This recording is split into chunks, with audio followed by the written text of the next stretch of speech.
Hello and welcome back to a brand new video.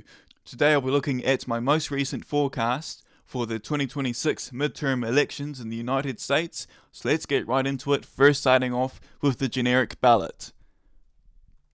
I have the Democrats leading with 52.53% of the vote. That will give them 240 seats in the House of Representatives, and that is up 4.83% since the 2024 presidential election.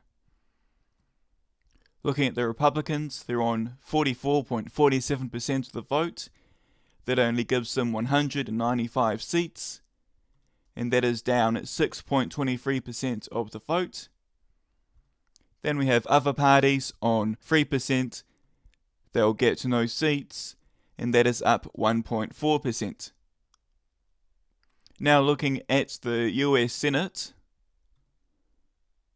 the Republicans are expected to hold quite a few safe seats, and that nets them 41, including the seats that aren't up for re-election. Then the Democrats also hold quite a few safe seats, including Virginia and New Jersey, which were quite close in the 2024 presidential election.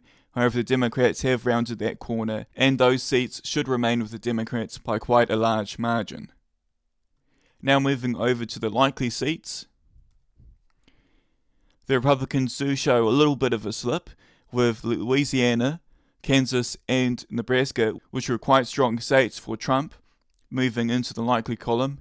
However, they do hold the seat of Maine, which has been quite interesting the past few weeks, given that the Democratic nominee for Maine has dropped out after various allegations which culminated with a very serious sexual assault allegation, and they are still yet to pick the nominee. It is most likely going to be Troy Jackson, but even then I think Susan Collins will be able to hold the seat for the Republicans.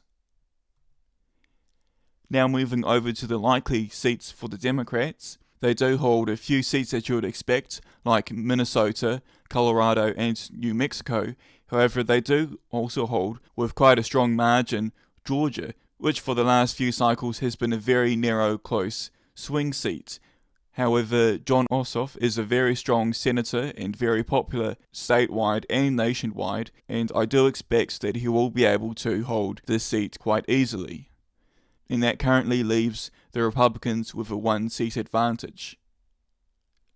Moving over to the lean seats. The Republicans hold South Carolina, which, as I'm just making this video, the nominee for the seat and incumbent Senator Lindsey Graham has just passed away, so my thoughts go out to his family. And the Republicans also hold the seat of Texas, with Ken Paxton being the Republican nominee against the Democratic nominee, James Tallarico, which should be quite a close race. However, I do think that Ken Paxton will be able to hold on to it for now. And quite surprisingly, I expect that Michigan will actually flip to the Republican side with Mike Rogers. And for this, I'm assuming that Abdel El-Sayed is the Democratic nominee, and Haley Stevens would actually perform worse than him. It's just that it seems that Mike Rogers is that strong of a candidate, and that leaves the Republicans with 49 seats. Now moving over to the Democratic column. The Democrats pick up North Carolina and Ohio, with Roy Cooper, the former governor of North Carolina, flipping it to the Democrats, as well as former US Senator Sherrod Brown flipping the seat of Ohio to the Democrats, while in New Hampshire, the Democrats are able to fend off a strong challenge from John Sununu, and that still leaves the Republicans with a one-seat advantage. Moving over finally to the tilt seats. I expect that the Republicans will be able to hold Iowa and Alaska, while the Democrats will be able to narrowly pick up Mississippi, which might be a little bit surprising, but as I've explained in previous videos, that Sidney Hyde-Smith, the Republican senator, is quite unpopular, and polls suggest that she would lose. Overall, while the Republicans do lose 2 seats in the Senate, they still have 51 seats and will be able to hold the Senate. Now moving over to the governor's races. The Republicans hold quite a few states that you would expect, as well as Vermont, which is arguably the most left-leaning state, and New Hampshire due to strong popular incumbent governors. Moving over to the Democrat side, they also pick up a couple that you would expect, while also holding quite a few governor races with stronger than expected margins, such as Minnesota with Amy Klobuchar, Michigan, and Pennsylvania with Josh Shapiro. Moving over to the likely states, the Republicans only have Texas in the likely column,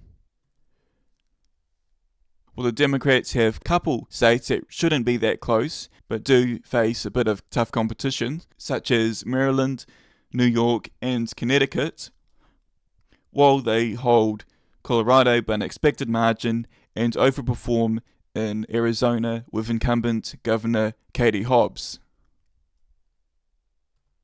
Moving over to the lean seats,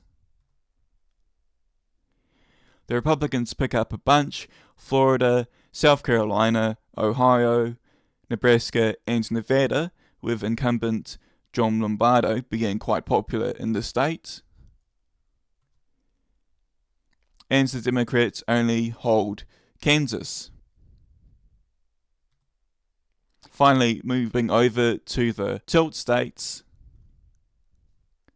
the Republicans will be able to flip the state of Wisconsin and hold on to the governorship in Iowa,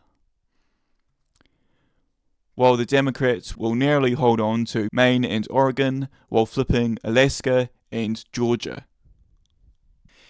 Now that brings us to the end of another video. If you liked the video, of course feel free to give it a like down below and subscribe to the channel so you never miss another one of my videos. Moving forward, I do hope to make this channel a little bit more frequent, as I'm currently running 2 channels, with this one being the internationally based channel and with my main channel being based on New Zealand politics. So moving forward, I will continue to do monthly videos on the US midterms, but I'll also be looking at the United Kingdom politics, and I will be taking a bit of interest in the upcoming Clacton by-election between Reform UK's Nigel Farage and the satirical candidate Count Binface. And I'll also be looking at other countries such as Germany, Canada, and Australia. Subscribe to the channel so you don't miss it, and of course feel free to comment down below your opinions on my midterm predictions. I read all of the comments, and if you want to see even more content, to the left you'll see last month's Senate prediction video. But until next time, I'll see you with the next take.